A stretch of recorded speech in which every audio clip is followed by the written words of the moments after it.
আমি আজকে মশার সাথে সাক্ষাৎ করছিলাম। আমি তাদেরকে জিজ্ঞাসা করলাম, তোমরা ময়লা পানিতে ডিম পাড়ো কেন?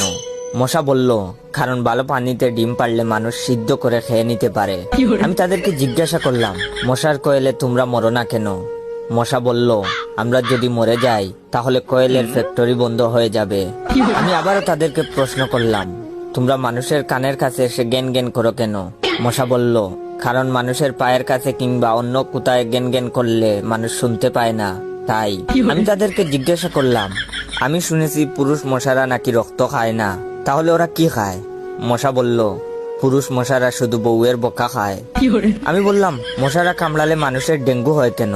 মশা বলল, মশারা কি শুধু মানুষের রক্ত নিয়েই যাবে? ওদের কিছু দিবে না। মশারা এত স্বার্থপর নয়, তাই মানুষকে ডেঙ্গু উপহার দিয়ে যায়।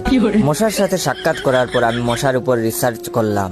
মশা অনেক ধরনের হয়, যেমন পড়তে বসলে যে মশায় কামড়ায় তারা হলো অশিক্ষিত মশা, খেতে বসলে যে মশা কামড়ায় তারা হলো ক্ষুধার্ত মশা, ঘুমানোর পর যে মশা কামড়ায় তারা হলো কাপুরুষ, জেগে থাকা অবস্থায় যে মশা কামড়ায় তারা সাহসী, মশারির মধ্যে যে মশা কামড়ায় তারা হলো অতিরিক্ত শেষরা, মাঝরাতে যে মশা কামড়ায় তারা হলো সিঙ্গেল, টয়লেটে যে মশা কামড়ায় তারা হলো নির্লজ্জ, দিনের বেলা যে মশা কামড়ায় তারা একটা ছোট লোক।